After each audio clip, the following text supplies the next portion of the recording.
Good morning po. Kung inaantok pa tayo. Good morning po sa ating lahat. Palakpakan naman natin ating Panginoon. Tayo na po tayo. No? Naniniwala po ba kayo itong isang special na araw sa buong linggo? Biruin niyo po, anim na araw ang dumaan. Na-realize ba natin gano'ng kabuti ang Panginoon sa buhay ng bawat isa? May lakas. May lakas tayo pumunta dito. Higit sa lahat, ang pangangailangan natin, provided. Hindi lahat nagagawang kumain sa isang araw. Pero mabuti ang Diyos. Amen po ba, church? Mabuti ang Diyos. Palakpakan naman natin ang Panginoon. Sa pagtuloy natin paglapit sa Kanya sa magang ito, tayo po muna'y manalangin. Patuloy Ama kami lumalapit sa iyo, Panginoon. Salamat, Lord, sa napakaganda, maayos, masarap na pahinga, higit sa lahat maayos na umaga binigay mo sa amin, Panginoon. Wala kaming pagmamalaki sa iyo, Panginoon, bagkos kami madumi. Masalanan kami, Panginoon, sa lahat ng aspeto, Panginoon. Pero patuloy kang nandiyan, Lord God. Hinahayaan mo kami, Panginoon, na makita ang kabutihan mo sa araw-araw, Lord God. Kaya, Panginoon, humingi kami ng kalinisan ng puso namin, Panginoon. Sa pagharap namin sa araw na to, hayaan mong ibaba muna namin, Panginoon, yung mga dalahin ng bawat isa. Nawa, Lord, alam mo ang problema, Panginoon. Alam mo ang dalahin ng bawat isa. Alam mo po ang aming problema, Lord God. Hayaan mo, Panginoon, na pagkatiwala muna namin sa iyo ang mga bagay na ito. At nawa, Panginoon, hayaan mo makalapit kami sa iyo ng maayos, Panginoon. Bigyan mo kami, Panginoon, ng pusong handang magpaturo. Pusong handang makinig. Puso na handang sumunod, Panginoon. Hayaan mo, Panginoon, na patuloy naming tayuan ng katotohanan, Lord God. At higit sa lahat, Panginoon, hayaan mong makilala ka pa namin, Panginoon. Lord, wala kaming pagmamalaki sa iyo once again, Panginoon. Pinulot mo kami sa karumihan namin. At nawa, Lord, sa paglapit namin sa iyo, hayaan mo, bigyan ka namin ng papuri. Kasi ito lang ang deserve at kaya namin ibigay sa iyo. Ang pasalamatan ka sa araw-araw na binibigay mo. Ang pasalamatan ka sa lahat ng biyaya na patuloy mong pinagkakaloob sa amin, Panginoon. Even though we don't deserve this, Panginoon, dahil mabuti kang Diyos, Panginoon, hinayaan mo kami magkaroon ng mga bagay na ito. Lord God, once again, sa araw na to, hayaan mong mabigyan ka namin ng tamang papuri, Lord God. Lahat ng awitin, lahat ng pag-aaral, lahat, Panginoon, samahan mo kami. At lahat ng ito ay dinadalangin namin ay pasasalamat sa pangalan mo, Panginoong Isus. Amen. Once again, church, pwede ba nating palakpakan ng ating Panginoon? Yung malakas na pwede nating ibigay para sa Kanya. Church, itong mga aawitin natin, entitled, Mahal na Mahal Kita, Panginoon. Napakalaking salita, no? Mahal na mahal. When we love someone, parang lahat binibigay natin, no? Pero, appreciating, once again, yung mga pagpapalang binibigay na sa araw-araw. Ano yung mga pagpapalang hindi mo nakikita sa araw-araw? Maliit o malaki? Hindi ba niya deserve ang pasalamatan? Hindi ba niya deserve mahalin? Hayaan na to, mga kanta na to, church, kantahin natin ang buong puso. Amen po ba, church? Sabay-sabay natin kantahin, no? Nawa yung mga boses natin, maging mabakong samyo sa Panginoon na to. Sabay-sabay natin awitin, church. Habang buhay, papupurihan ka. Come on, church. Habang buhay, maglilingkod sa'yo. Habang buhay, pag-ibig ko sa'yo'y iaalay. Come on, church. Palabak natin mga kamay natin. Mabuti ang Diyos. Amen po ba, church? Church, mahina. Mabuti ba ang Diyos? Mas malakas na palakpak. Deserve niya. Kantahan natin siya. Sabay-sabay. Church, let's sing. Mahal na mahal. Sabay-sabay. Mahal na mahal kita, Panginoon. Minsan pa. Church, sing. Mahal na mahal kita, Panginoon. Kaya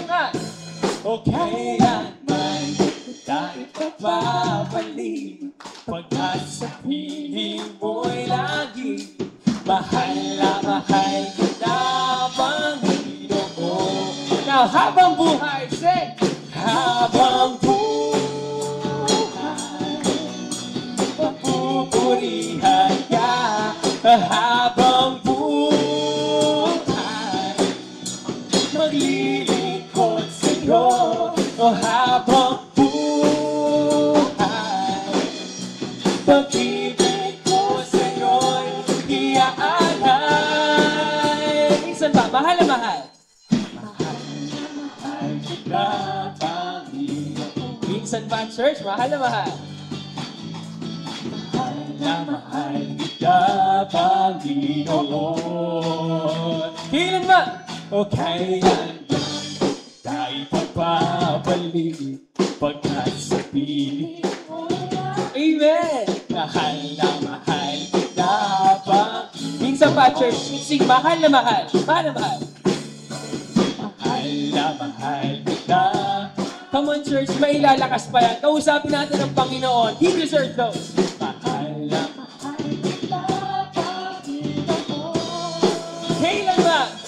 O kailan ba'y kita'y pagpapalit? Amen, church. At sa piling mo na. Amen! Mahal na mahal kita, Panginoon. Minsan ba? Habang buhay. Come on, church. O habang buhay. Mapupurihan. Mapupurihan ka. O habang buhay, maglilingkod sa'yo. Habang buhay, pag-ibig ko sa'yo'y iaalay. Habang buhay. Habang buhay, mapupurihan. Come on, church. Taas natin mga boses natin. Maglilingkod sa'yo. And that's why pag-ibig ko sa'yo'y iaalay. Mahal na mahal. Mahal na mahal kita. Kausapin natin ang Panginoon, church. Itaas natin ang mga boses na yan. Mahal na mahal kita, Panginoon. Kailan ay di kita ipagpapalit. Amen. Sa piling mo'y langit. Mahal na mahal kita. Minsan pa. Mahal na mahal kita. For the last time. Mahal na mahal kita, Panginoon. Now, church, sing. Sapat na at higit pa. Pangako sa kawalan pagpapalabon. Di matatakot sa panganib, pagkat naririyan ka pala. Matitinag sa pagsubok ng pagsamba mo'y tiyak at lubos, di mapipigil sa pag-awit, pagkat ikaw ay mabuti. Pinapakaputi ikaw. Ikaw ang aking pastor, hindi magkukulang sa panahon. At higit pa, hindi kaya mo'y sagana at umaabang sa panahon. At higit pa, sapat na sa lahat ko mga kailangan. Higit pa sa lahat kong inaasahan. Wala na nang mahihilig pa pagkat ika'y sapat na. Ika'y sapat na at higit pa. Minsan pa, church, may mga pa sa kawalan pagpapagla mo.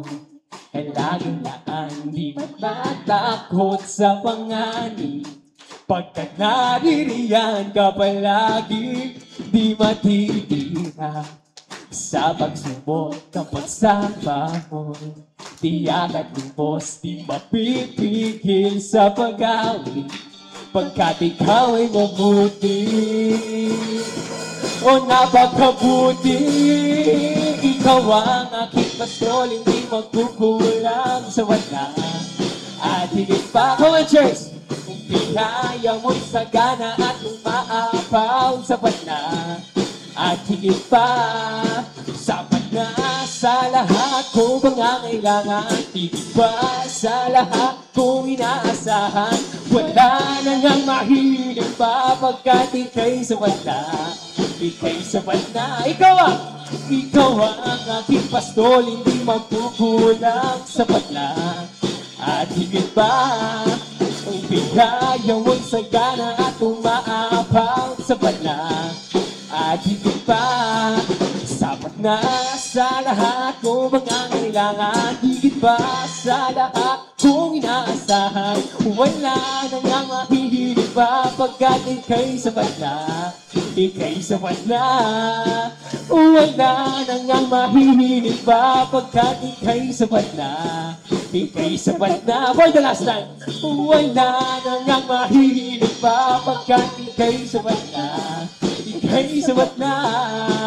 Higit pa. Palakpak naman natin yung kamay natin, church. Tunay na siya'y nagpo-provide. Amen po ba, church? Tunay ba'y siya'y sapat na? Church, at higit sa lahat, tunay ba'y siya'y higit pa? Church, naniniwala ba kayo nating Panginoon? Itong kinakantaan natin, nag-iisa. Naniniwala kayo, church, itong Diyos na to, kahit na kailan dakila. Sa buhay ba natin nakikita ng kadakilaan? Nawa, church. No? Patuloy natin siyang kagitan, church. At church, isang lumang kanta. No? Pero higit sa lahat, ang gusto naman natin makuha dito yung mensahe. Na minsan pa, merong isang Diyos na pumulot sa atin sa karumihan. Isang Diyos na kahit na kailan, walang magiging katulad. Na church, pwede samahan niyo ako. Sabay-sabay natin itaas yung mga boses natin sa isang walang katulad na Diyos. Palakpakan naman natin itong Diyos na ito. Sabay-sabay natin siyang awitan. Itaas natin ang mga boses natin.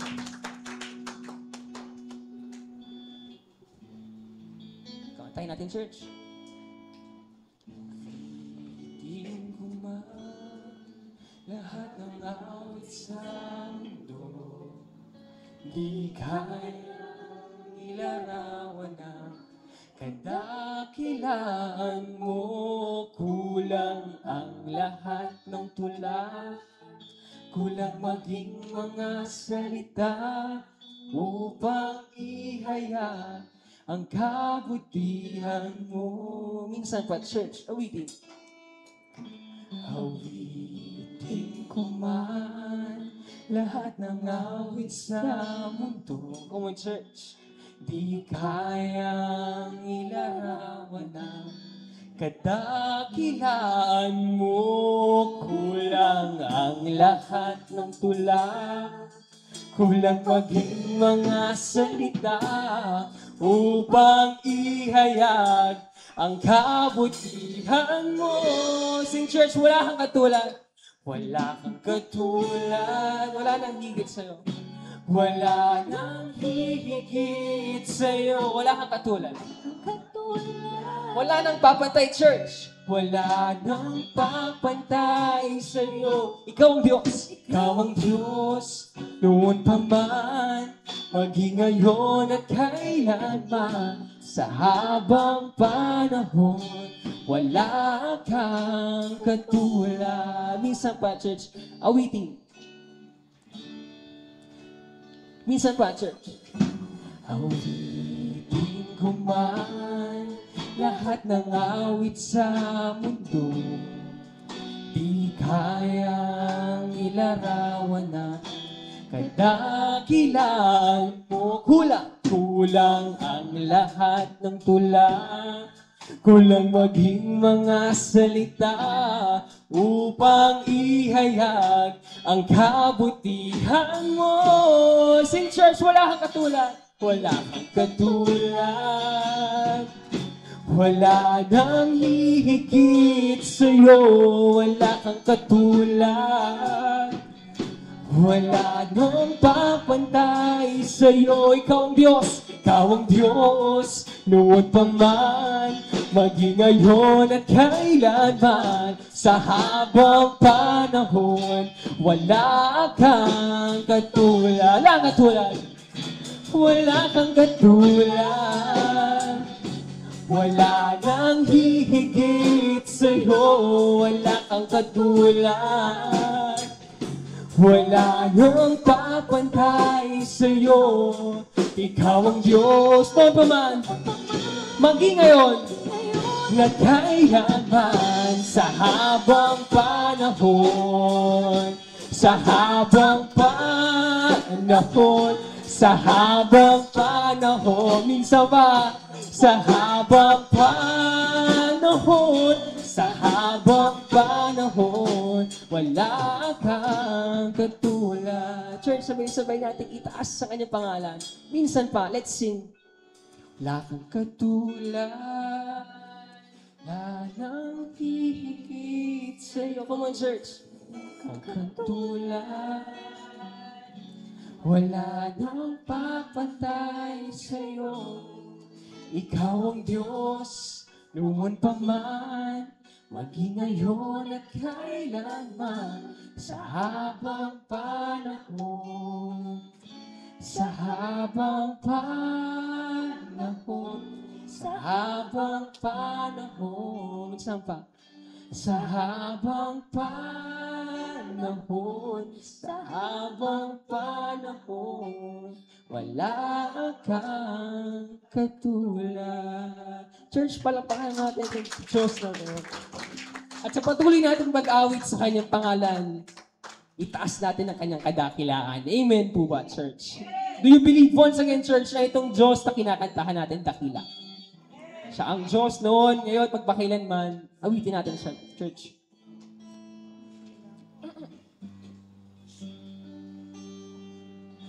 Siyang kay buti ng ating Panginoon, magtatapat sa habang panahon. Come on, church. Taas natin. Maghiling sa kabila ng aking pagkukulang, biyaya niya'y patuloy na lang. Katulad ng pagsinag ng gintong araw, patuloy siyang nagbibigay tanglaw.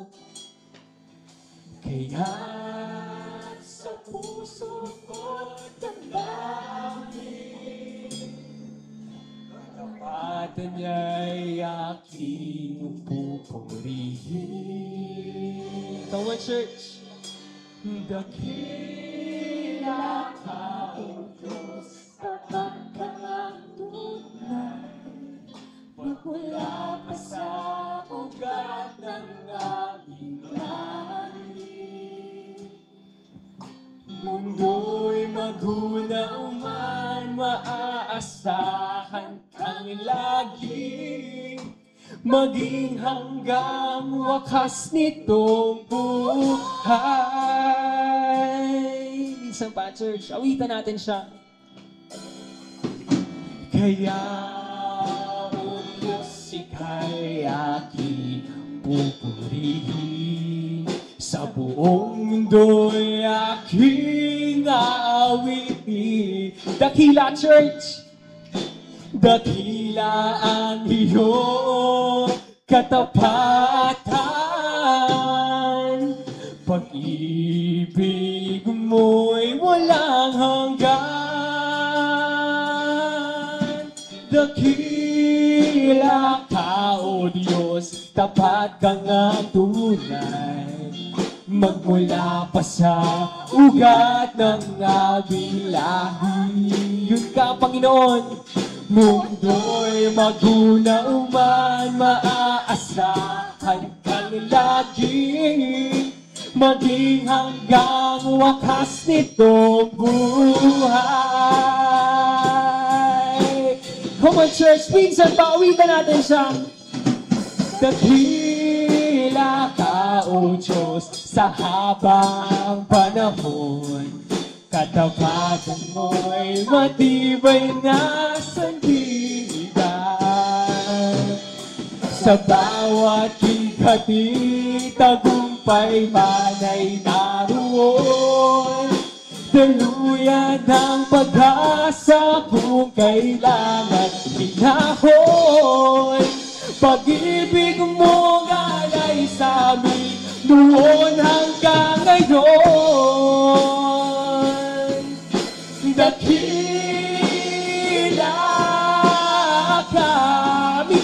church! Dakila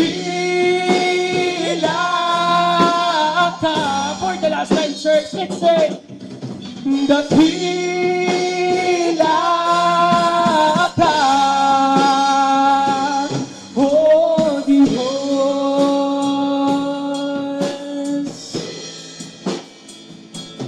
Oh, Diyos. Siya'y dakila, church.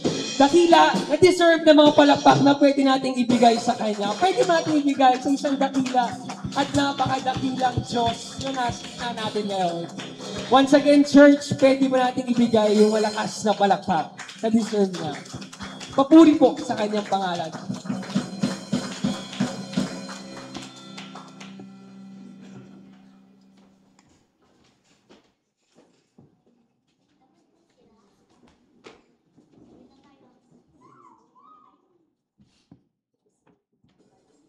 Sandali po tayo magpapamigit, tayo po'y manalangin. Ama naming banal, Diyos na makapangyarihan sa lahat. O Diyos, tunay na dakila ka.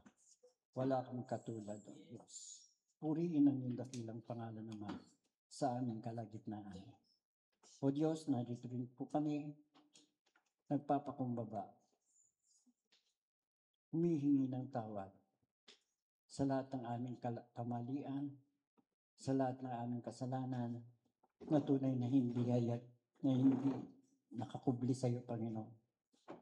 Hayag kami sa iyong harapan, Ama. Patawad. Pagindapatin mo nawa kami, ang bawat isa sa amin, Panginoon. Diyos, narito rin kami upang papurihan ka, sambahin ang iyong dakilang pangalan, Ama.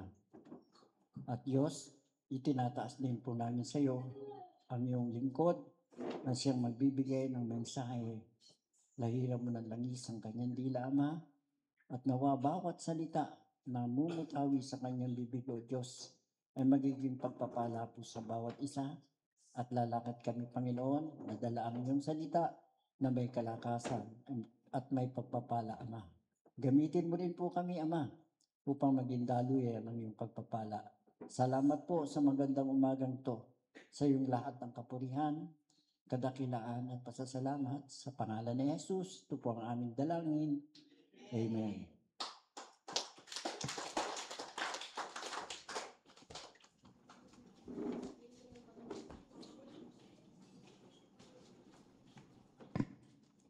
Good morning po, church.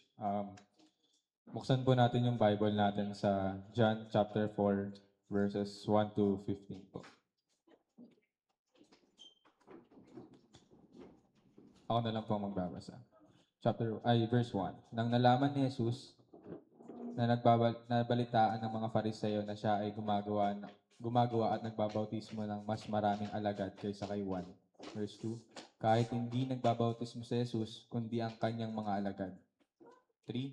Umalis siya sa Judea at muling bumalik sa Galilea. Verse 4. Subalit kailangang dumaan siya sa Samaria. 5. Sumapit siya sa isang lungsod ng Samaria at tinawag na Sicar, malapit sa bahagi ng lupang ibinigay ni Jacob kay Jose sa kanyang anak.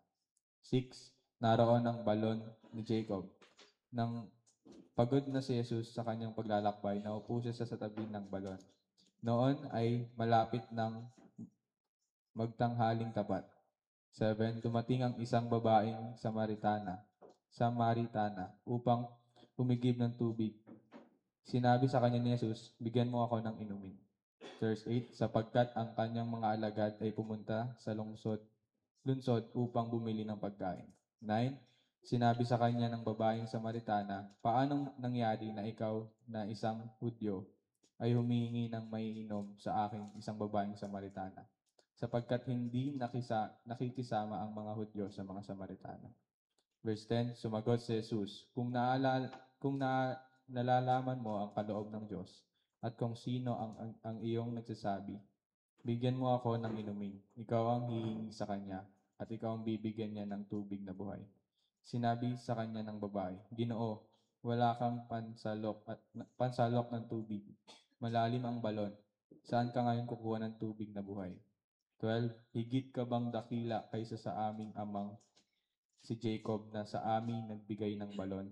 At dito'y uminom siya, pati ang kanyang mga anak at ang kanyang mga hayop.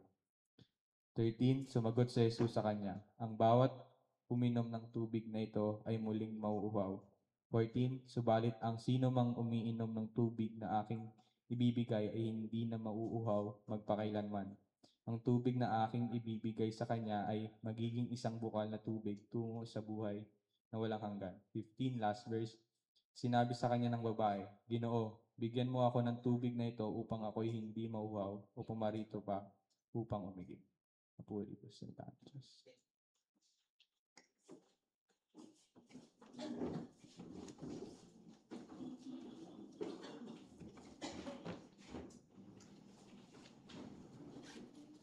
Morning.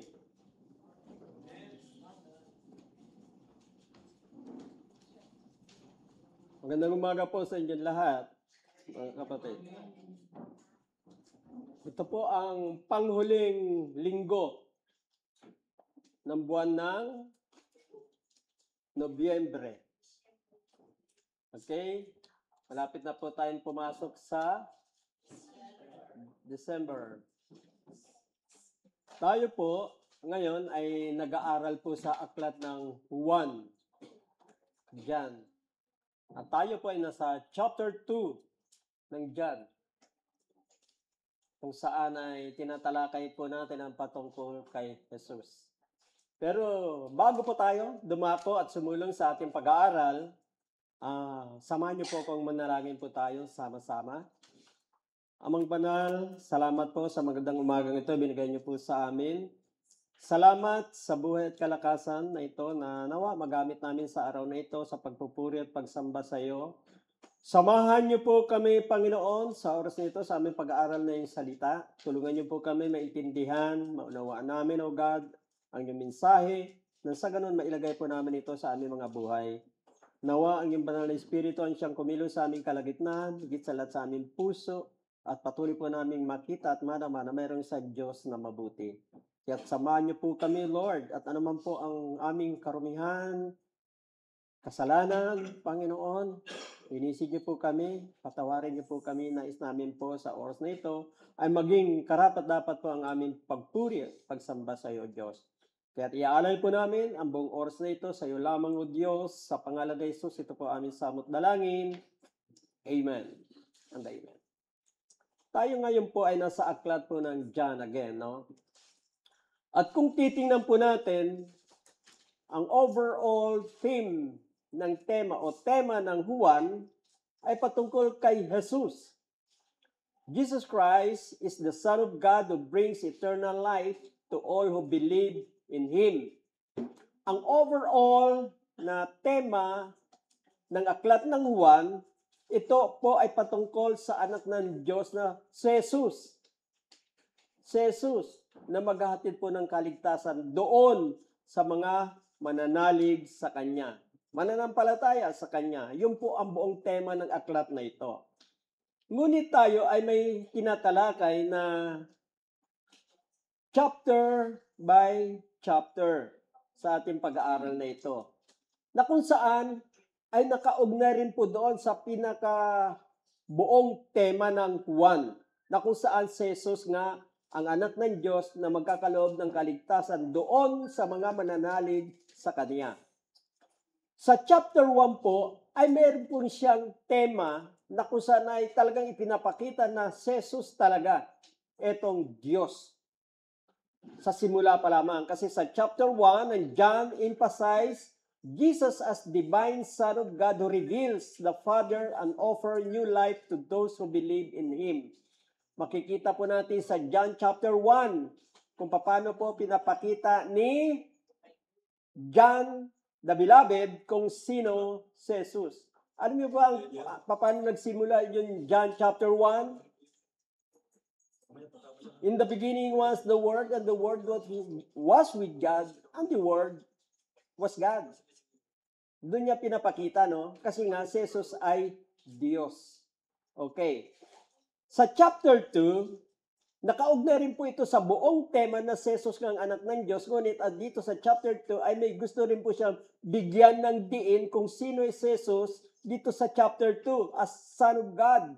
Dito po kasi sa John chapter 2 centers on the revelation of Jesus' divine power and authority over worship. Bilang Diyos, ipinakita ni Jesus kung ano yung kanyang kapangyarihan. Kapangyarihan, lalo na po doon yung sa authority niya over worship. Kasi makikita po natin yung nagalit po siya doon sa templo na kung saan sa oras ng kanilang pananambahan ay may nagdinegosyo. May mga businesses na nangyayari. So dito, bilang isang Diyos, dito sa chapter 2 ay pinapakita niya na hindi yan tama. Pero nakaugnay pa rin ito sa chapter 1 na itong si Jesus ay ito yung tunay na Diyos. Kaya lang may kanya-kanya po siyang gawain sa bawat chapter. At dito sa chapter 3 again, sabi niya, si Jesus Christ bilang anak ng Diyos, ito po ay sabi niya, Jesus as divine Son sent from God to bring spiritual rebirth. Ano ba ang istorya sa John chapter 3? Nandito po yung istorya ng patungkol kay Nicodemus na tinatanong yung patungkol sa paano ba maboborn again ang isang tao. Spiritual rebirth. Ngayon, tumuturo rin po ito doon sa kung saan talagang si Jesus na ito ay ito yung divine Son of God na maghahatid po ng kaligtasan doon sa mga taong maniniwala sa Kanya. At dito sa chapter 4, kung titingnan po natin, meron po rin siyang tema na dapat nating makita. Dito sa chapter 4, bilang Diyos, ang storya o yung kwento po na kapalaw dito, Jesus offers the living water of eternal life to all who believe in Him, revealing that His salvation transcends all social, cultural, and spiritual barriers. Ano yung pinapakita ng chapter 4 as being God? Itong si Jesus. Ang pinapakita niya rito po ay yung siyang tinatag na living water. Yung tubig. Bakit? Sino ba ang kaharapan niya rito? Yung Samaritan woman. Yung Samaritana. So dito, nakaugnay pa rin na talagang sa bawat chapter na ito ay ipinapakita na si Jesus ay talagang siya yung Diyos. Sa una, siya ay salita na naging Diyos. Pangalawa, bilang Diyos, may kapangyarihan siya para sawatain anumang maling pagpupuri at pagsamba sa Diyos. Siya lang ang may kapangyarihan kasi. Sa chapter 3, patungkol doon sa kung paano na born again ang isang tao sa pamamagitan niya. At dito sa chapter 4, inalad-tulad siya isang tubig na buhay, the living water that brings salvation. Pero patungkol pa rin ito sa Diyos. Ngayon, ang sabi nga rito, Jesus offers the living water of eternal life to all who believes in Him, revealing that His salvation transcends all social, cultural, and spiritual barriers. Tingnan po natin yung tinatawag na transcends. Ang English nito, transcends. Sabi niya, magre-reveal siya ng kanyang salvation. Ipapahayag niya ang kanyang kaligtasan. Transcends. When you say transcends, sa Tagalog, ang sabi niya ay nangangahulugang lumalagpas, higit pa o sumasapaw sa normal o karaniwang hangganan. Ang istorya dito ay makikita natin na kumbaga, pag-introduce ni Jesus Christ as being the living water, parang hindi ito yung normal na dapat pagpapahayag niya. Mukhang kakaiba doon sa normal. Kasi pag sinabi natin, dito po sa istorya kasi, sinasabi niya yung living water. Ay yung Samaritan woman, hindi niya maunawaan eh. Ngayon para sinasabi, itong si Jesus kasi, sinasabi niya, itong salvation niya, nagre-reveal na transcends all social, cultural. Sa anumang lipunan, anumang kultura, o anumang espiritual na mga hadlang, kaya niya po maghatid at magpahayag ang patungkol sa kaligtasan. Why? Kasi nga Diyos siya. Kaya lang, kakaiba po siya mag-introduce. parang lagpas doon sa normal na dapat niyang sabihin. Kasi nga, pag sinabi mo, dapat sasabihin ni Jesus Christ, ako ang Diyos, sinugo ng Ama, ang sinumampalataya sa akin, ay magkakaroon ng kaligtasan. Pero hindi normal yung sinabi niya, ako ang buhay na tubig na maghatid ng kaligtasan. Kung mananampalataya kayo, parang ganon. Di siyempre, pag inisip ka, tubig ka rin ba pala? So, hindi normal, di po ba? Pero may hatid po siya na mensahe na kung saan ay patungkol sa kaligtasan. Kaya nga sabi niya, etong si Jesus, dito sa chapter 4, ipapahayag niya na sa kanya may kaligtasan. Kaya lang, ang kanyang pag-introduce bilang siya ang Savior ay labas doon sa normal na dapat niyang sabihin. Lagpas. Hindi yung normal na sasabihin niya straightforward, ako ang Savior. Para sinasabi niya, I am the living water. Normal ba yon? Di siyempre, hindi. Nakikita nila physically, si Jesus Christ talaga eh. Ngayon, kung akong karap niya, hindi naman kayo tubig eh. O di po ba? So, yung transcend kasi sabi niya, nangangahulugang lumalagpas higit pa o sumasapaw sa normal o karaniwang hangganan. Halimbawa, ang pag-ibig ng Diyos ay higit pa kaysa nating maunawaan. Di po ba ang Diyos, kapag naghayag ng kanyang pag-ibig, parang hindi natin maintindihan. Lagpas siya. Tingnan niyo po itong Samaritan woman, ito po yung pag-uusapan natin kung paano niya ipinapahayag na lagpas doon sa normal, kung paano niya po ipapadama yung kanyang pag-ibig. Kakaiba yung pagkasabi niya rito sa kanyang sarili para maghatid ng kaligtasan doon sa Samaritan woman. Tingnan po natin ha. Ito nga, John chapter 4, 1 to 15. Ang pamagat po natin dito, the conversation between Jesus and the Samaritan woman. Marahil, ito po ay madalas na nating mabasa sa Aklat ng Juan, di po ba? Madalas natin itong mabasa. Ngayon ay bibigyan po natin ito ng pansin. Ang isang tanong ko lamang po dito sa tungkol sa ating titulo o title ay ito.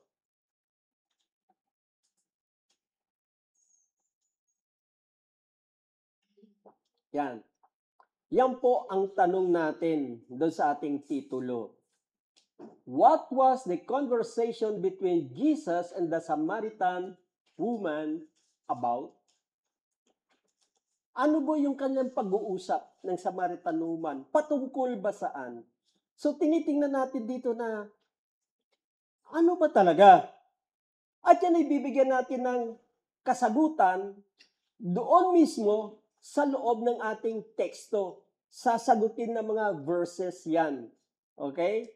Ngayon, kung ating titingnan, kasi ang tanong na, what was the conversation between Jesus and the Samaritan woman about?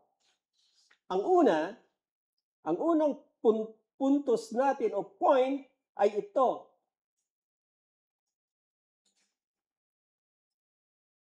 Okay?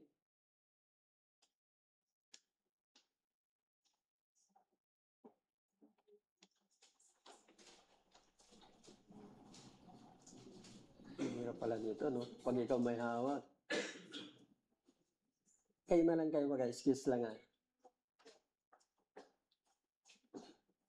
Ikaw na lang kayo pumindot. Okay? Sige. Ang unang sagot, anong tanong natin? Ang tanong natin ay, what was the conversation between Jesus and the Samaritan woman? Ang una nating titingnan ay, ano ba yung kanilang pinag-usapan? Patungkol saan? Ang unang sagot natin, it is about the drink that Jesus asked for. Saan niyo makikita? Sa verses 1 to 9. Okay. Titingnan natin yan yung verses 1 to 9. Nandiyan ba talaga yan? Sinasabi natin, kasi ito, tulad nito, sabi sa verse 1, nabalitaan ng mga Pariseo na si Jesus ay mas maraming nahikayat na maging alagad at nababautismuhan kaysa kay Juan. That time kasi nagbabautismo sila, no? dito sa mas nauna mga verses. Ngayon dito, sa chapter 4, verse 1, itong mga Pariseyo na balita na nagbabautismo si Jesus. Pero, mas marami siyang nahikayat sa kanyang pagbabautismo. Sa verse 2, sabi rito, ngunit ang totoo, hindi si Jesus mismo ang nagbabautismo, kundi ang kanyang mga alagad. Ang mga alagad ang nagbabautismo. Nang ito'y malaman ni Jesus, siya'y umalis sa Judea at bumalik sa Galilea. Ngunit kailangan na sa Samaria siya dumaan. Dumating siya sa isang bayan na tinatawag na Sychar. Malapit ito sa bukid na ibinigay ni Jacob sa kanyang anak na si Jose. Dito, matatagpuan ang balon ni Jacob dahil sa siya'y napagod, nagpaglalakbay, umupo si Jesus sa tabi ng balon, halos katanghalian. Sa 7, may isang Samaritanang dumating upang umigib at sinabi ni Jesus sa kanya, maaari mo ba akong bigyan ng maiinom? Wala noon ang kanyang mga alagad dahil sila'y bumili ng pagkain sa bayan. Sinabi sa kanya ng babae, ikaw ay Hudyo, Samaritana naman ako, bakit ka humingi sa akin ng inumin? Sinabi niya iyon sapagkat hindi nakikihalubilo ang mga Hudyo sa mga Samaritano. Dito, ano ang pinag-uusapan nila ng Samaritana? Sabi ko nga, it is about the drink that Jesus asked for. Humingi si Jesus ng tubig, di po ba? Kaya lang, ang sagot sa kanya ng Samaritana, bakit niyo ako kinakausap? Yan po ang conversation nila dito, yung kanilang pag-uusap. Ngayon, sa kanilang pag-uusap, makikita natin dito una, yung mga talata na ating binabasa, alam niyo po ba, pag binigyan natin ito ng interpretasyon, ay pinapatunayan na si Jesus talaga ay tao. Bakit? Kasi siya ay napagod at nauhaw. Yan ang makikita natin sa mga verses niya. It shows his humanity. Kasi alam niyo po, dyan si Jesus, kasi sabi nga nila, yes, tao, pero hindi siya Diyos. Ang iba naman, hindi naman yan tunay na totoong tao. Iba-ibang interpretasyon nila patungkol kay Jesus that time, ang mga Pharisees, o iba pang mga marurunong. Pero dito, una, dahil sa paghingi ni Jesus ng tubig sa Samaritana, ay pinapakita na si Jesus ay talagang totoong tao. Nauuhaw, napapagod, dahil naglakbay po siya malayo Malayo ang kanyang nilakbay. So makikita natin kung ano ang kalalagayan ng isang tao. Yun ang unang gusto niyang ipakita sa kanilang pag-uusap. Pangalawa, ang kanilang pag-uusap ay pinapakita, he breaks the discrimination. Bakit? Kasi sabi ng Samaritana, hindi dapat nakikipag-usap ang mga Samaritana o Samaritano sa mga Hudyo.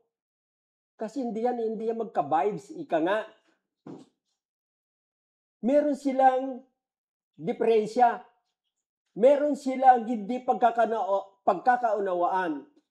Kasi sa unang panahon, etong northern part, southern part, nagkahiwalay po yan, Diba, yung sa northern part, yung Israel, Samaria, ay, kumbaga, nahiwalay dito sa southern part na Jerusalem. Ang northern part, ay nag-asawa po kasi sila ng ibang lahi, na kung saan, yan ay pinagbabawal ng Diyos. Pinagbabawal ng Diyos. Itong sa southern part na Judah, ito po ay hindi nag-asawa, na natili po silang pure na mga Hudyo. Kaya nga po, pag nagtagpo yung dalawang yan, pareho silang Israel, kaya lang, ang kanilang mga dugo ay nahaluan ng ibang lahi. Kaya tinatawag silang Samaritana. Why? Ang capital kasi ng Israel noon ay Samaria. So, Samaritana sila. So, doon po sila nagkakahiwalay. Although, parehong Hudyo, ngunit yung naging lahi nila, yung kanilang dugo ay nahaluan at hindi na pure na Hudyo. Kaya nagkaroon po sila ng paghihiwalay. Maging sa pagsamba, yung mga southern part ay nananatili po sila sumasamba sa Jerusalem. Yung northern part, sumasamba po sila sa Mount Gerizim. Okay? Parehas ang Bible nila, kaya lang yung pag-interpret nila ay nagkaroon ng pagkakaiba. Kaya sinasabi rito ng babae, sinabi sa kanya ng babae sa verse 9, ikaw ay Hudyo at Samaritana naman ako. Bakit ka humingi sa akin ng inumin? Sinabi niya iyon pagkat hindi nakikihalubilo ang mga Hudyo sa mga Samaritano. So dito sa istoryang ito, it is about na itong si Jesus, binibreak niya yung discrimination. Para sinasabi niya, alam nyo, kung dati noon tayo ay magkahiwalay, pero this time, nung dumating si Jesus, gusto niya na wala ng discrimination. Wala ng Samaritans o wala ng mga Hudyo. Kasi alam niyo po ba, atong si Jesus, may hatid po siya magandang balita about salvation. So parang sinasabi nito, ang kaligtasan na inihatid ko ay walang barriers. Hindi dahil ikaw ay Samaritana at ako ay Hudyo, hindi kayo na makaka-avail ng kaligtasan na ito. Hindi nyo makakamit. Hindi po yan. Kaya dito, pinapakita sa talatang ito, ang kanilang pag-uusapan, sabi ko nga, yung transcends, ay parang kakaiba yung dating ni Jesus para mag-introduce siya ng salvation. Parang lagpas doon sa normal. Imagine niyo po dito, para magatid lang po siya ng itong magandang balita, itong kaligtasan. Una, pinapakita sa mga talata na pagod na, oh wow, ano naman ang kabuluhan nun dito sa istoryang ito? Una, pinapakita si Jesus truly human. Totoo siya. Sinasabi natin, Diyos ba siya? Ay bakit nagkatawang tao? Ay yan po ang gusto ng Diyos. Talagang nagkatawang tao siya. Talagang tunay siyang tao. Bagamat siya po ay tunay na Diyos. Inihatid ng verses na yan. Pangalawa, doon sa paglapit niya sa mga Samaritana, ipinapakita niya na wala nang wala nang Samaritana, wala nang Hudyo. Kung ang hatid ko ito magandang balita, wala na Yan ang pinapakita niya At ang susunod nga rito, ano pa po ba? He brings the truth. Pinapakita niya ang katotohanan patungkol sa kanya. Tingnan niyo po, human siya, Diyos siya. Yung parehas siya meron doon, pero pinapakita niya, dahil kausap niya ay tao, gusto niya lang madama, taong-tao siya. Taong hindi siya espiritu na kung saan ay kakaiba yata itong Jesus na ito. Gusto niya yung dito sa kanyang pagkatao, makilala siya as natural. Kaya na yung pag-introduce niya patungkol sa mabuting balita ay kakaiba. Parang hindi siya normal, parang hindi siya straightforward.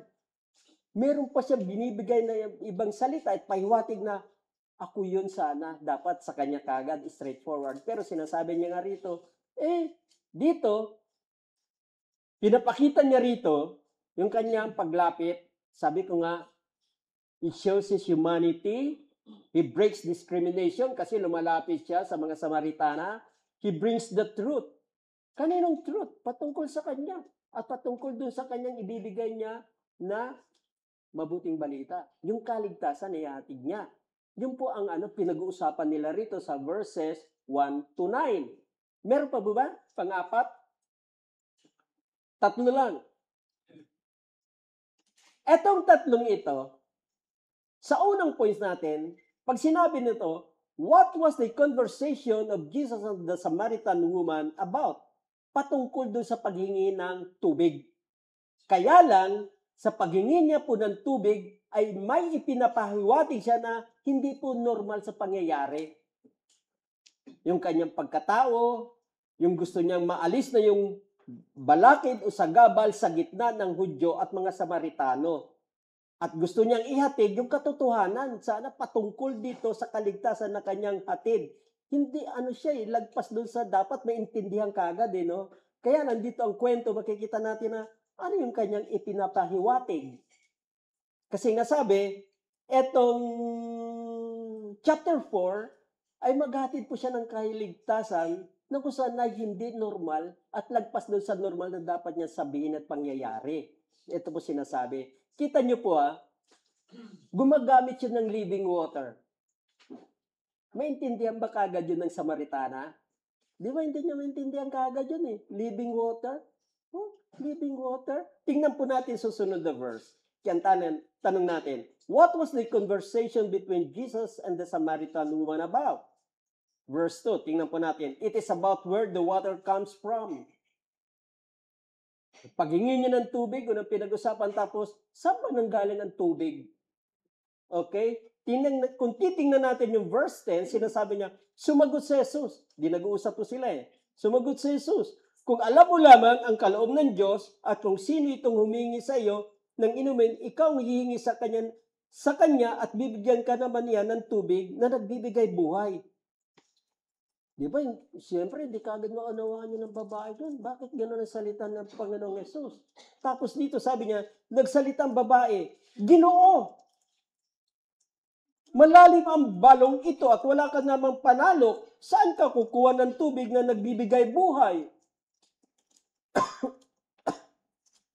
Di ba? Excuse. Tapos sabi niya, ang balong ito ay pamana pa sa amin ng aming ninunong si Jacob. Dito siya uminom, gayon din ang kanyang mga anak at mga hayop. Higit ka pa ba sa kanya? So hindi maintindihan ng babae.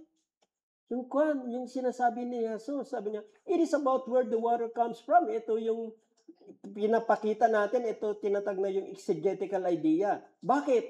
Kasi itong paglapit ni Jesus sa Samaritana, pag binigyan po natin ito ng kahulugan o interpretasyon, si Jesus talaga ay nag-o-offer ng spiritual life. Kaya lang, ang ginagamit niya ay living water.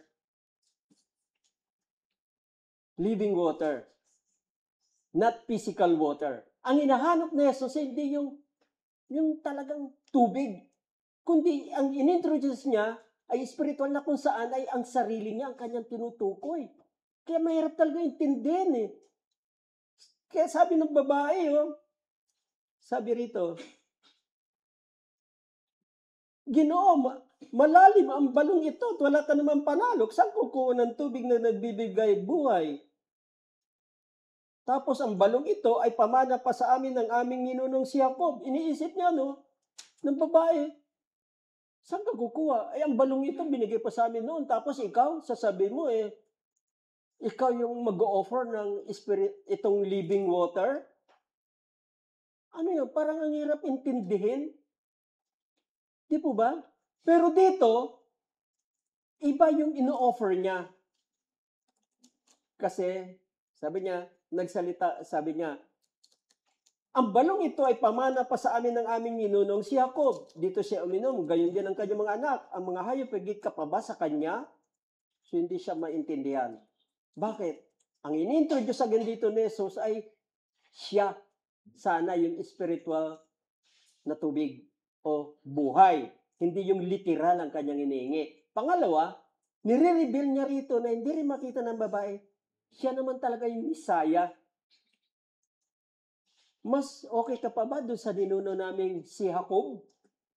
Kasi si Jacob yung gumawa ng balon sila sa kanila yan So sabi niya, siguro gusto sabihin ni Jesus, naman, kung yung living water na ino-offer ko, ay masigit pa ako sa ninuno niyong si Jacob.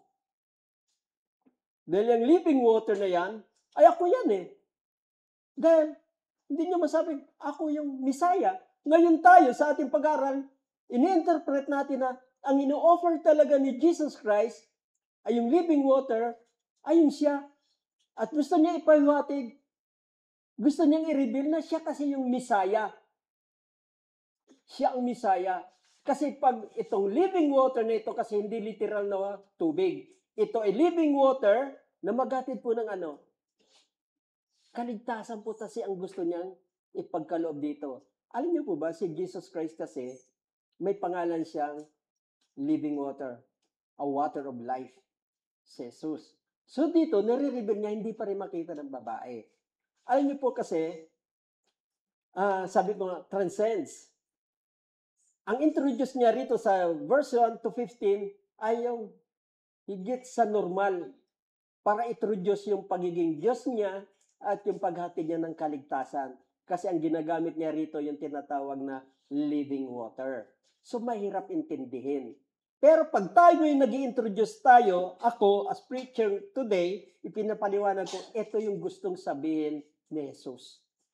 na hindi makita ng babae doon sa istorya. Okay. Tingnan nyo po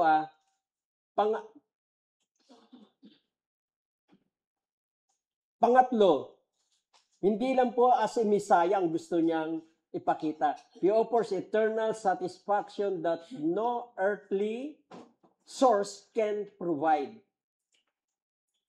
Kasi sabi ng babae, mas higit pa ba kayo sa ninuno kong si Jacob? Siguro gusto sabihin naman ni Jesus, kung ako ang living water na magbibigay ng buhay sa inyo, ay mas higit pa nga ako sa inyong ninuno. Kasi ang alam nyo lang ay yung literal na tubig. Pero ang ibinibigay ko sa inyo ay ibang klaseng tubig. Tubig ng buhay. Yun ang gusto niyang i-offer. Kaya dito sa mga verses na 10 to 12, ang ipinapakita dito, si Jesus mismo nag-o-offer ng spiritual life, living water, not physical water, ang pinag-usapan. Ano pa ang kailang pinag-usapan dito? Jesus revealed that He is the Messiah. Pag titingnan natin, Messiah ba siya? Kasi doon nga, yung iba, sabi nga, hindi yan yung Messiah eh. Hindi yan yung tagapagligtas eh. Tao yan. Tao siya. Ang iba naman sinasabi niya, hindi talaga siya tunay na tao. Iba naman sinasabi na, hindi yan anak ng Diyos. Ang dami. Pero dito, pinapakita niya kung paano niya introduce ang kanyang sarili sa babae. Na kung saan ay gumamit siya ng salita na higit doon sa normal na dapat niyang i-introduce yung kanyang sarili. Imagine niyo po yung sarili po niya ang ino-offer niya dyan, pero sinasabi niya, He offers spiritual life. Oh, ano ba yung ino-offer ni Jesus Christ? Spiritual na tubig ba yun? Hindi pala physical? Ay, alam ko, humingi siya ng literal talagang tubig eh. Pero siya, ang gusto pala niya, spiritual. So, hindi makita yun ng babae. Pero pag tayo rito, pag binabasa natin, hindi.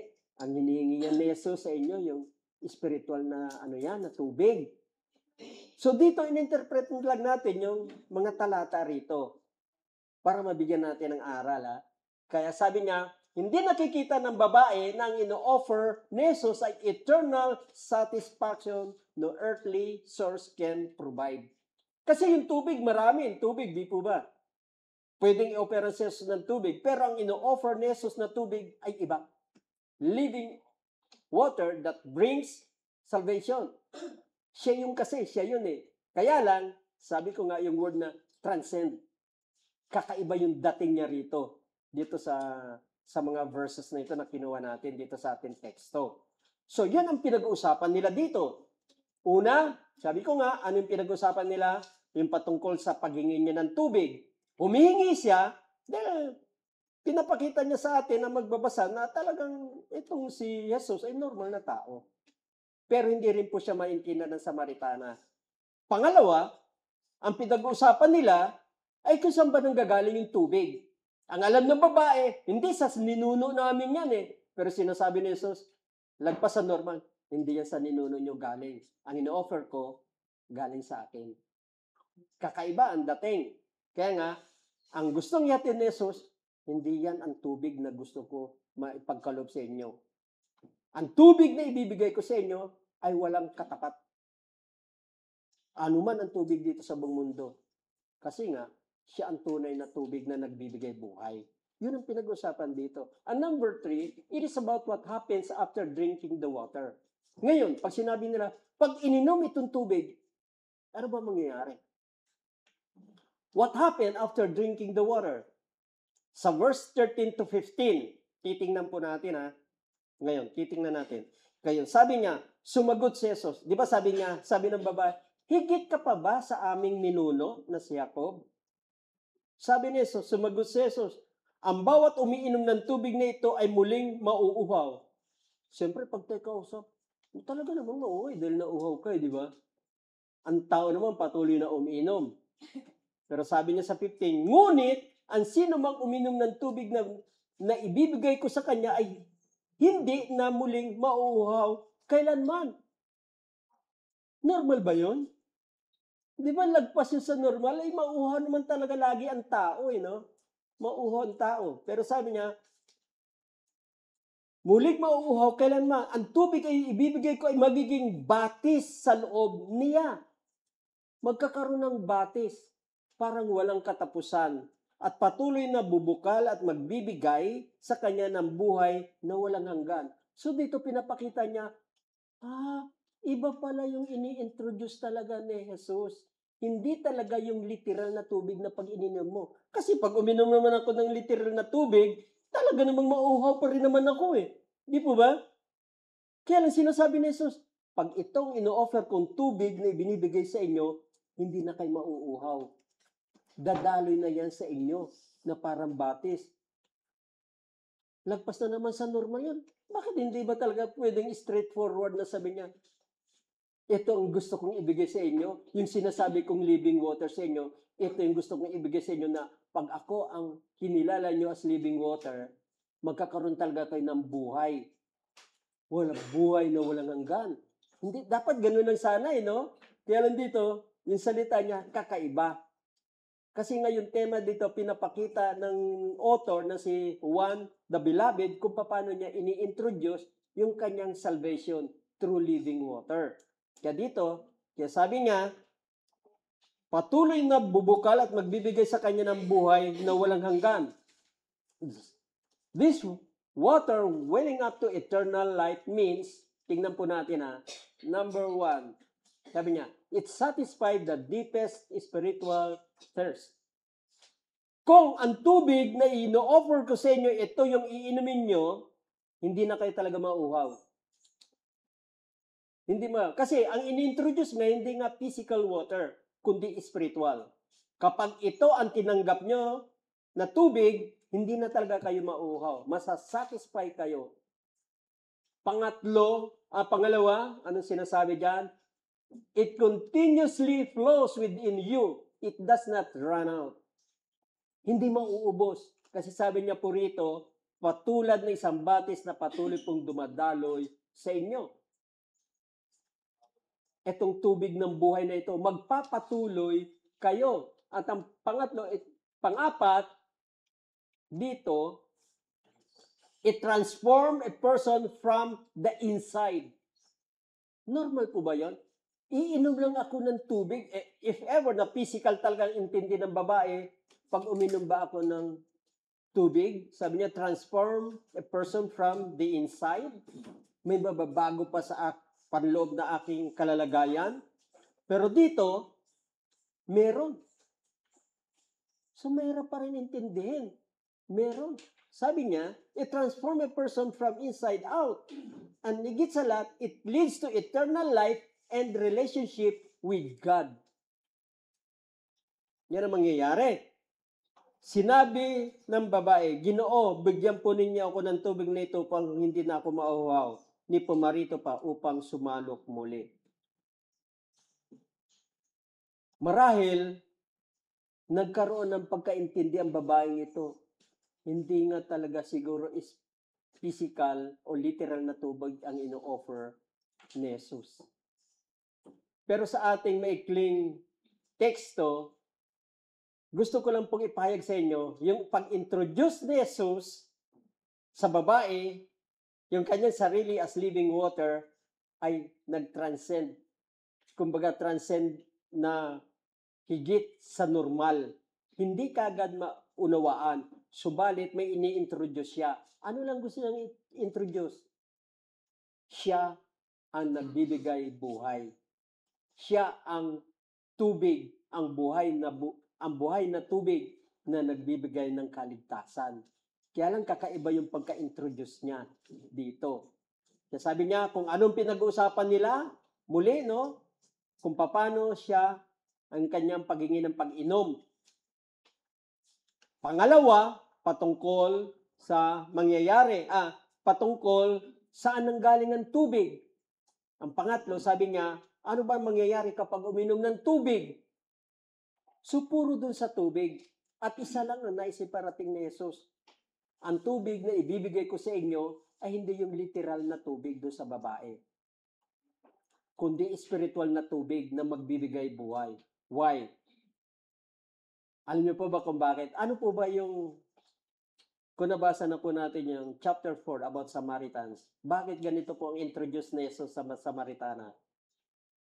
Ano po ba ang buhay ng Samaritana? bibigyan na po natin ng ano, para makita nyo. Maraming asawa. Amen? Ngayon, dahil si Jesus nga, sabi ko nga, ang tema ng John, the Son of God, that will bring salvation, ito po yung gusto niyang ihatid. Ang babaeng ito ay makasalanan. Gusto niya maghatid ng kaligtasan. Kaya lang, dinaan niya rito patungkol sa living water. Na kung saan hindi maunawa ng babae, spiritual pala, ang akala lang ng babae ay yung literal talagang tubig. Yun po ang nangyayari dito. Anyway, kalahati pa lang po kasi ang kinuha ko. Ang gusto ko lang pong makita natin dito, yung introduction, kung paano nag-usap yung babae at ang Panginoong Hesus patungkol sa kaligtasan na i-offer ni Jesus sa kanya. At maging sa lahat man marahil, di po ba? Maging sa lahat man. Ngayon dito, tingnan po natin. Jesus offers living water. Ano yung ino-offer niya? Eternal life. Yung tubig na yan ay yung pagbibigyan ng eternal life. Tingnan niyo po etong dyan na ito, yan po ang kinutukoy dyan. Forgiveness of sins. Makasalanan ba ang babae? Yes. The Holy Spirit. Ang Espiritu ba, ang Banal Espiritu, ay, kumbaga, magkakaroon ito ng kaganapan dun sa mga taong pipilala kay Jesus. Ano po nangyayari? Nananahan ng Espiritu Santo, di ba? Okay. Dito po sa istorya natin ito. Ano pa? A new heart and a new life. So, lahat ng mga mangyayari dito sa chapter 4, naka-incline pa rin tayo doon na si Jesus talaga ay Son of God that will bring salvation to those who believe in Him. Kaya lang dito sa unang introduction natin ng pag-aaral, ipinakita niya rito ng yung kanyang pag-i-introduce ay hindi yung karaniwang panalita. Bagkus, kailangan intindihin pa natin. Intindihin ng babae. Hindi rin maunawa ng babae. Alam ko yung tubig na ito galing sa amin ninunong si Jacob. Sinasabi na Jesus, hindi. Hindi yan sa kanya. Ha? Alam ko, dito pa nga uminom yung kanya mga kamelya. Pag nauwa, dito sila uminom eh. Pero si Jesus, iba pa rin introduce niya, di ba? Yung pala, ang gustong ipaliwanag ni Jesus ay kakaiba. Hindi talaga literal na tubig, kundi spiritual. Bakit? Gusto niyang katagpuin ang taong ito dahil ito ay makasalanan upang bigyan ng buhay na walang hanggan. Kaligtasan yung kanyang gustong i-offer. Kaya lang dinaan niya as Jesus as the living water. Kumbaga, may titulo siya, may title, si Jesus, na siya rin ang living water. Yung living water, ang tinutukoy rito, ay si Jesus din. Kaya lang, hindi nga maintindihan, pero ang living water nito ay si Jesus mismo, gusto niyang ihatid sa babaeng ito through Him, kung siya lamang ang iinom o itong kanyang tatanggapin at kanyang iinumin sa kanyang buhay, magkakaroon po siya ng buhay na walang hanggan. Hindi pa rin niyo maintindihan. Pero tayo, alam natin. Bakit pumunta si Jesus doon sa babae? May reason ba? Katunayan, hindi nga sila yung magka-vibes eh. Magkaaway na sila eh. Pero bakit? May dahilan. Gusto niyang makatagpo itong babaeng ito. Dahil ito ay nangangailangan ng kaligtasan. Tingnan niyo po ang ating conclusion. Sabi rito, kaya sabi ko rito,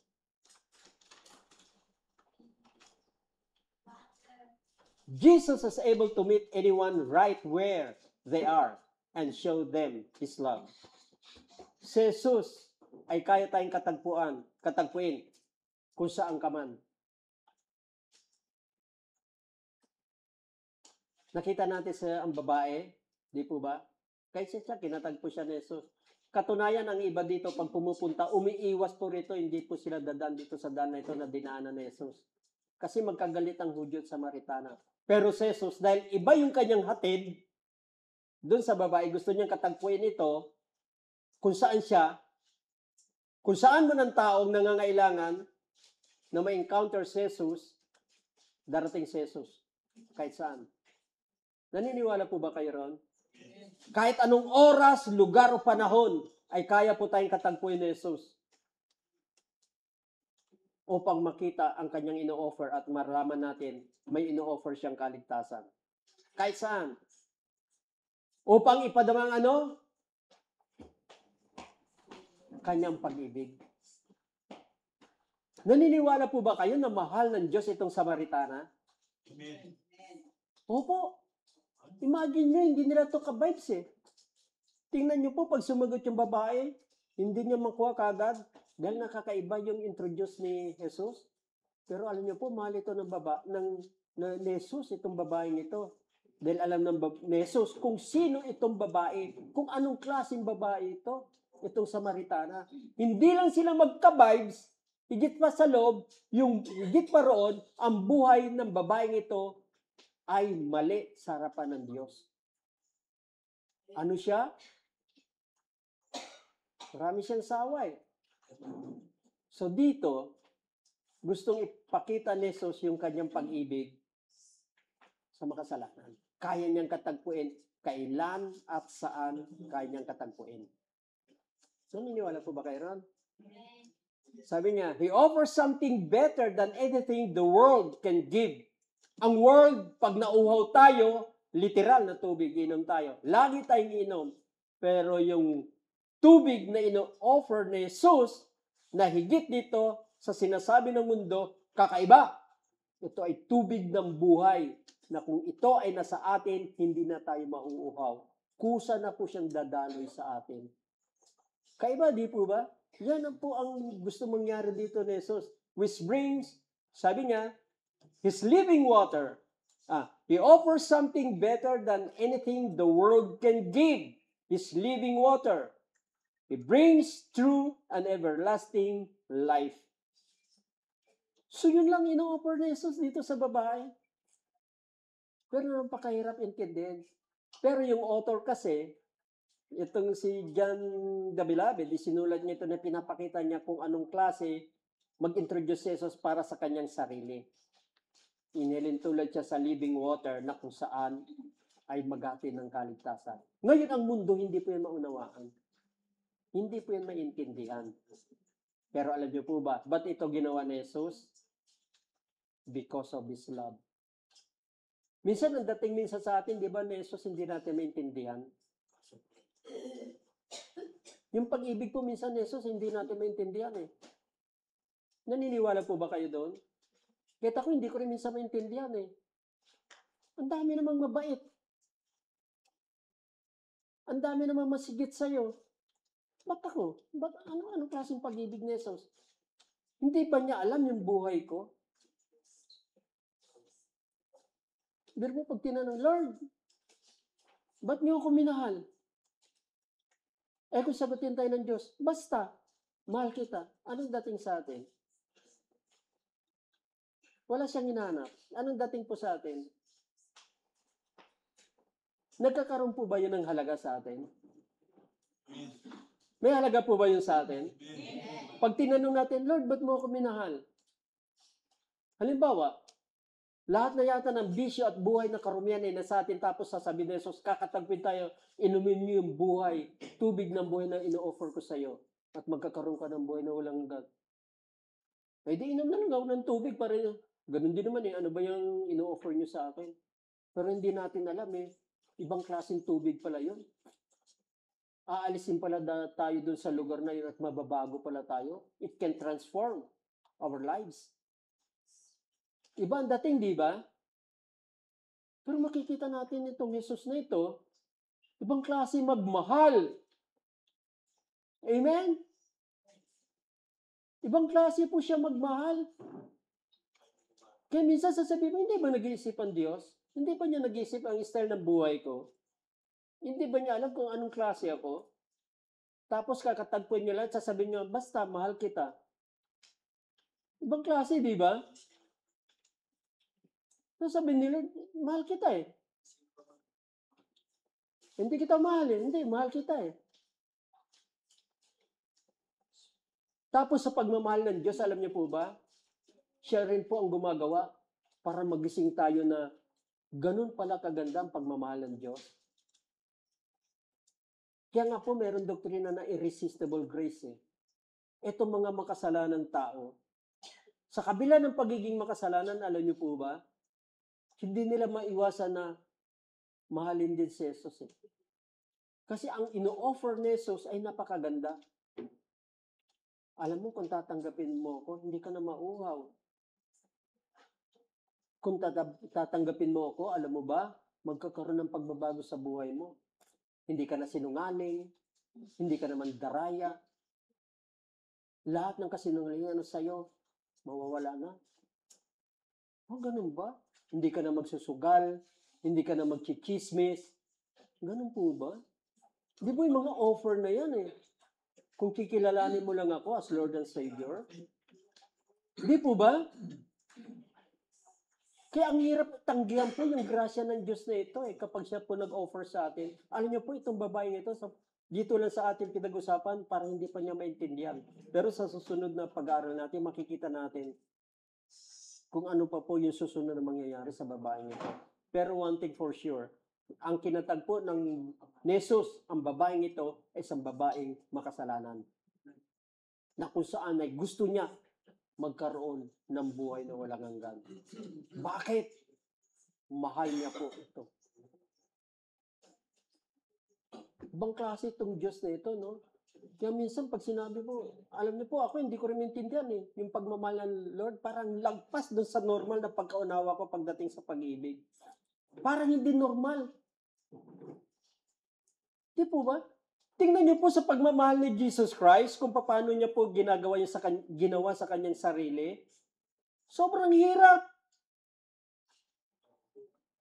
Papako ako sa krus, tutuyain ako, sasampalin, duduraan, dahil sa'yo, ay hindi na. Hindi normal yan eh.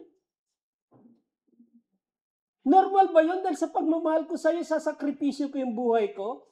Kahit luray-lurayin ako? Ay, hindi na. Hindi ko gagawin yun. Si Jesus ba ginawa niya? Amen. Di ba? Grabing hirap. Para mahangulan tayo dun sa sa karumihan.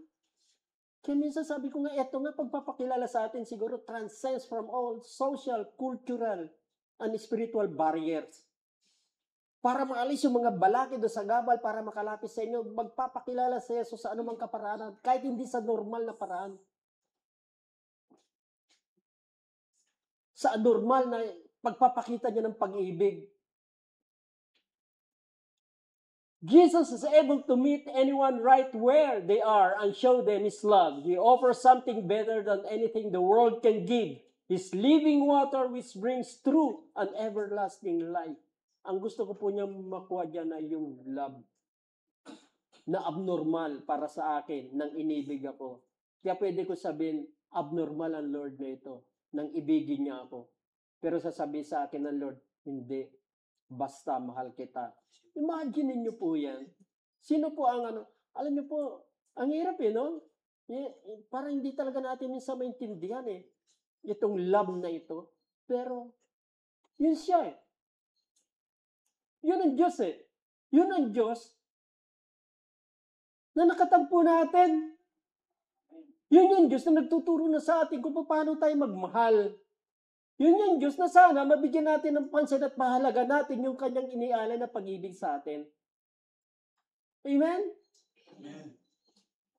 Tingnan niyo po, araw ng linggo, saan ang tao? Maraming transaction, maraming gawain. Pero alam niyo po ba, si Jesus nung umibig sa atin, hindi po siya nakipag-transact sa iba. Hinarap niya po kung ano ang magiging bunga ng kanyang pag-ibig sa atin. Yung kanyang sakripisyo. Kailangan kasi talaga may magbayad doon sa kasalanan natin, sa karumihan natin. Yun si Jesus, ginawa niya po yan. Walang atubili. Walang lingon-lingon. Pwede natin sabihin, hindi. Kabastusan na yan, sobra na yan. Ibigin kita, grabe parusa abutin ko. Hindi na. Sobra na yung gagawin niyo sa akin. Pwede bang sabihin niyo ni Lord? Pwede. Diyos siya eh. O sige, Jesus, bayaran mo ang kasalanan ni Pastor Danny. Paano? Eh, di gugulping ka, bubugbugin ka, pahirapan ka, babastusin ka. Hindi ba? Teka, lagpas yata yan eh. Walang ganun. Wala sanang ganun. Pero wala naman, di ba? Ano lang daya ni Jesus? Mahal ko yan eh. Kahit hindi ako minahal niya, mahal ko yan eh. Imagine niyo po yun. Alam niyo po ba ako, pag pinanghinaan ng loob, yan laging iniisip ko yung ginawa sa akin ng Diyos na yan eh. Mahal ko yung bansot na yan eh.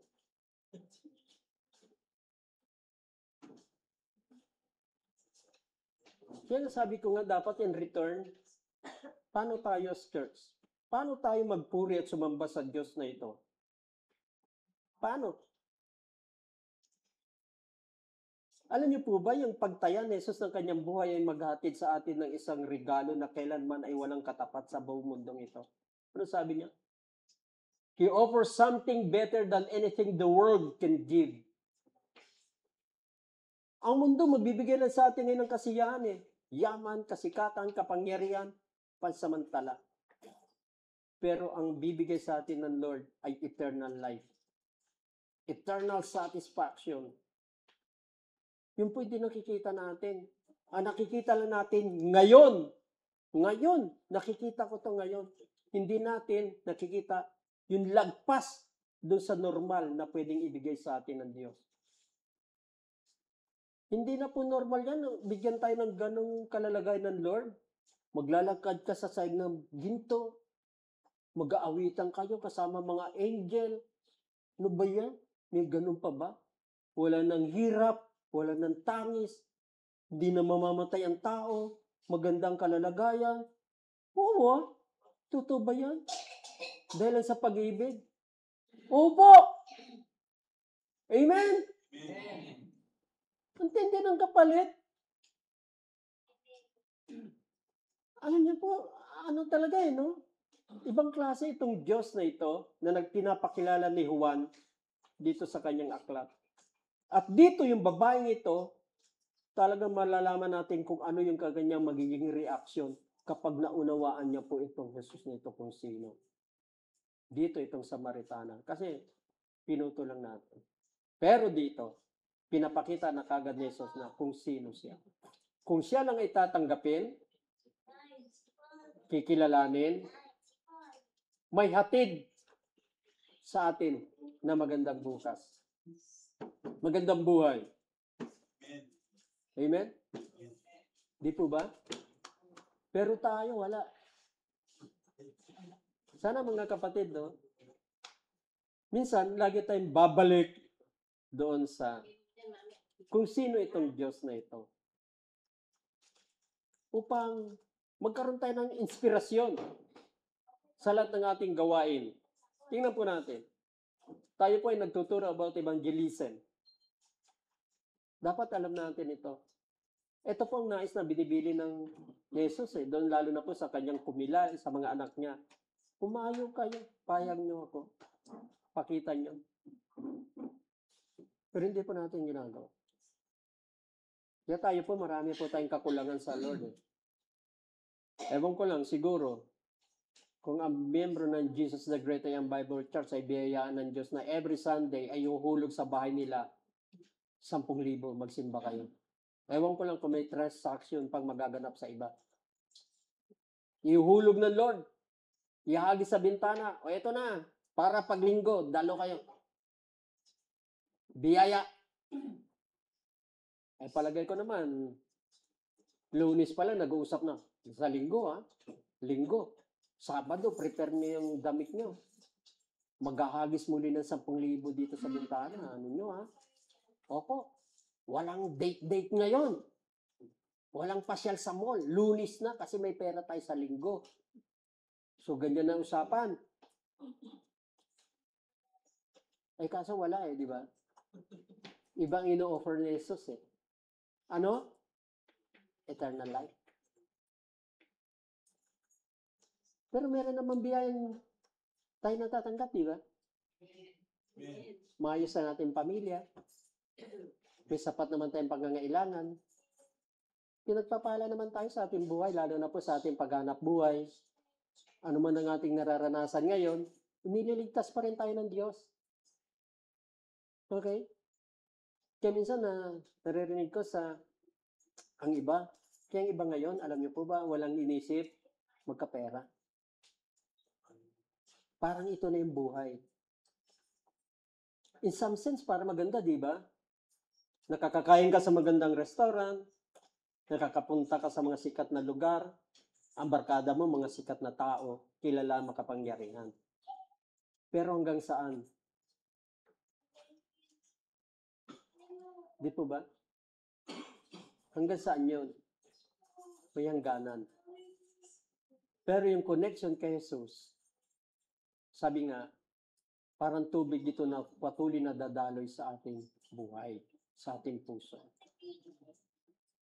Kaya itong Diyos na ito na ini-introduce ni John the Beloved sa Aklat ng Juan, patuloy po nating pag-aralan ito. Totoo na si Jesus ang Diyos, ang anak ng Diyos. Ang sino man kumilala sa Kanya ay magkakaroon ng buhay na walang hanggan. Walang ibang Diyos na mag-offer dito, kundi si Jesus. Kung si Jesus ang nag-offer, at tayo, lahat, kinikilala natin ito si Jesus, mamuhay po tayo para sa Kanya. Ano mang panahon, ano mang oras, ano man ang ating maranasan sa ngayon, magpatuloy po tayo maglingkod sa Diyos na ito. Dahil minahal po tayo ng Diyos na ito na walang kapantay. Amen? Amen. Hindi po ba kayo naniniwala sa pagmamahal ng Lord na ito? Totoo po yung kanyang pagmamahal sa atin kahit tayo minsan na hindi totoo. Yan po, mensahe ko. Kaya salamat sa umagang ito. Nawa ay patuloy po natin bigyang halaga ito mga inaalok sa atin ng Panginoong Hesus. Kung tayo po ay nakamit na natin ito, bigyan natin ng halaga at patuloy na sumunod sa Diyos na ito. Walang reklamo. Huwag nating, mas maganda pa nga yung sundalo Susunod muna, bago magreklamo. Ang mga sundalo, sumusunod, hindi nagre-reklamo. Tayo, sa soldier of God, mas nauna sa atin ng reklamo. Lord, ano naman kasi yan Hirap-hirap niyan Ano ba naman yan kasi? Pagod na nga ako Ano naman kasi yan, Lord Hindi naman ako niya kikita Salip ako pang ang gagastos Parang dami nating reklamo sa Lord no? Samantala yung Lord, pag nagbigay sa atin, talagang sobra-sobra. May nakita nga ako sa Facebook, ang sabi niya, ay naku, wala na ako mahihiling pa sa Diyos. Hindi, di ba? Talaga sapat na. Dahil nasa Kanya na lahat. Di ba ang ganda pakinggan yun? Wala na tayong kailangan pa. Ang Diyos kaya namang ibigay sa atin yun Tayo lang mapaghanap. Kaya purihin ng Diyos sa umagang ito.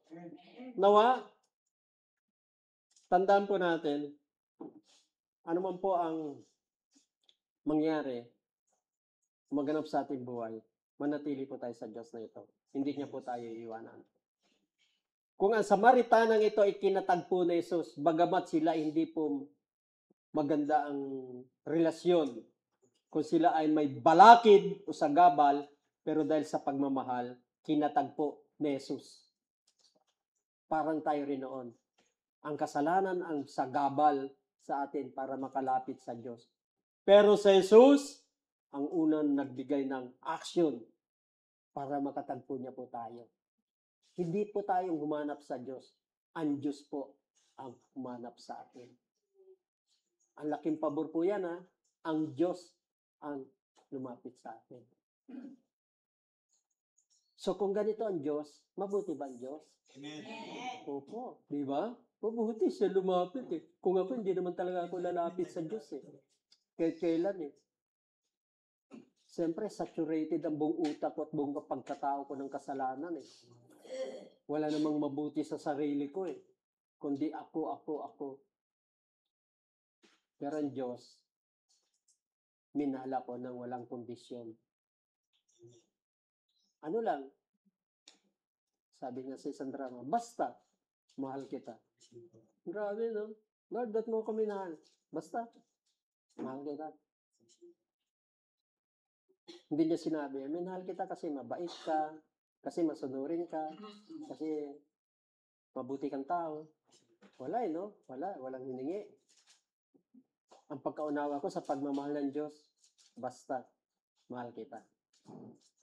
Sarap, di ba? Kasi alam niyo po, kung hahanapan tayo ng qualification, hindi tayo makakapasa. Mali, sablay lahat.